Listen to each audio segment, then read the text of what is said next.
कहानी भूतिया हवेली की है। एक गांव में एक हवेली खड़ी थी जिसे लोग भूतों से भरपूर मानते थे। हवेली के पास एक पुरानी कब्र स्थित थी और लोग इसे बहुत डर से देखते थे। एक दिन गांव का एक युवक हवेली के पास से गुजर रहा था। उसकी उत्सुकता में वहां कुछ भी दिखाई नहीं दिया, लेकिन जैसे ही वह कब्र के पास पहुंचा, एक पुरानी कब्र स्थित थी और लोग इसे बहुत ही डर से देखते थे। एक दिन गांव का एक युवक हवेली के पास से जा रहा था। उसकी उत्सुकता में कुछ भी दिखाई नहीं देने वाला था, लेकिन जैसे ही वह कब्र के पास पहुंचा, वहां सुनाई देने वाली आवाज से वह कांप उठा। कब्र से आवाज आई, कौन है जो मेरे पास आया है? युवक बहुत ही डरा हुआ था, लेकिन उसने अपनी हिम्मत नहीं हारी।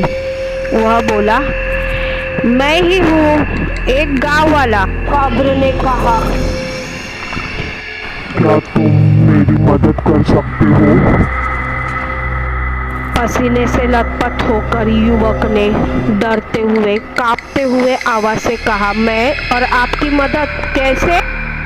कब्र ने बताया, मैं बहुत सालों से यहाँ अकेला हूँ। मेरी आत्मा अभी भी दुखी है। मेरा आखिरी इच्छा है कि मेरी हवेली में मेरी कुछ महत्वपूर्ण चीजें हैं जिसे आप गरीबों में बांट सको तो बांट दो। इससे मेरी आत्मा को शांति मिलेगी और मैं हमेशा के लिए यहाँ से चला जाऊँ। इतनी डरावनी आवाज सुनने के बाद युवक बहुत हद तक घबरा गया और वह डर के मारे पसीना पसीना होकर कांप उठा। आखिर उसने सोचा, ये आवाज कहाँ से आ रही है? वह अपनी हिम्मत नहीं जुट रहा था, लेकिन फिर भी हिम्मत करके उसने यहाँ वहाँ झांक कर देखा कि आखिर इतनी डरावनी आवाज कहाँ से आ रही है। युवक कुछ समझ पाया। उससे पहले फिर से वही आवाज दोबारा उसे सुनाई दी। तब युवक बहुत डर के हिम्मत जुटा के थोड़ा सा आगे चला गया और देखा कि आखिर ये आवाज आ कहाँ से रही है। तब उसे पता चला कि यह है उसी हवेली के पास वाली कब्र से इतनी डरावनी आवाज आ रही है। बहुत हिम्मत जुटाकर पसीने से लथपथ होकर युवक ने कांपते हुए आवाज में बोला, मैं और आपकी मदद जी करूँगा मैं आपकी मदद। तभी कब्र ने कहा, लेकिन यहाँ एक रहस्य है। आप मेरी जरूर की मदद करेंगे। कृपया इस बात को आप किसी को न बताएं। अगर आपने गलती से ये बात किसी को बताई तो आप दुविधा में आकर आपकी खुद की मौत हो जाएगी। सिवाय मेरी आत्मा को भी शांति नहीं मिलेगी। मैं यहाँ से मुक्त नहीं हो पाऊंगा। फिर इस बात पर युवक ने कुछ देर तक सोचा। सोचने के बाद में उसने बताया, ठीक है, आप बताइए करना क्या है, मैं करूँगा आपकी मदद। तब कब्र ने बताया कि मैं 100 साल पहले मेरी है। इस हवेली में पहले राजा महाराजों का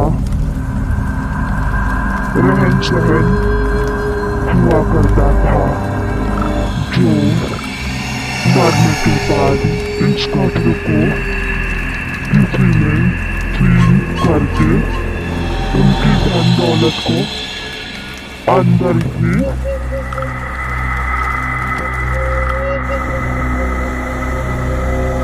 और उन्होंने इस हवेली को हमेशा की तरह सील करके उन राजा महाराजों का हीरे जवाहरात सोना चांदी इसी हवेली में दफन कर दिया था।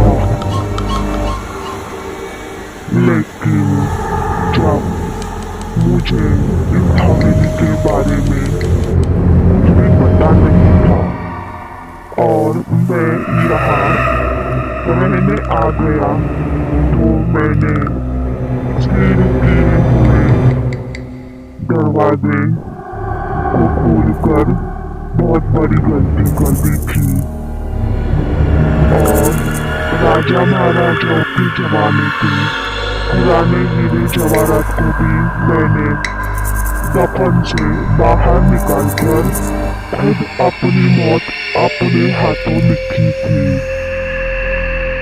जो अब मैं इन सब गुनाहों से बाहर निकलकर अपने आप को हमेशा के लिए मुक्त करना चाहता हूँ। तो प्लीज जो मेरे हवेली के अंदर हीरे जवाहरात और सोना चांदी है और कुछ रुपए भी हैं, उन्हें आप सब गरीबों में बांट दीजिए ताकि मैं यहाँ से हमेशा के लिए मुक्ति पा सकूं और मेरी आत्मा को शांति मिल सके। फिर यही एक काम रह गया था जो युवक को इस कब्र के लिए मदद के तौर पर करना था। युवक ने बहुत सोचकर हाँ कर दी और वो अपने अगले काम के लिए निकल पड़ा। लेकिन कब्र ने इतनी आसानी से भी युवक को जाने नहीं दिया। उसने कुछ दिनों की मुद्दत देकर उस गांव वाले इंसान को यह काम करने के लिए सिर्फ 10 दिनों की मोहलत दे दी। अब युवक ने सोचा 10 दिन में मुझे कैसे भी करके वो खजाना वहाँ हवेली से ढूंढ निकालना है और उसे गरीबों में बांटना है, ताकि उस कब्र के अंदर मरे हुए इंसान को मुक्ति मिल सके। कहानी का आखिरी पार्ट नेक्स्ट वीडियो में। दोस्तों, अगर आपको हमारी कहानी पसंद आई हो तो हमारे चैनल को लाइक, शेयर और सब्सक्राइब करना ना भूलें।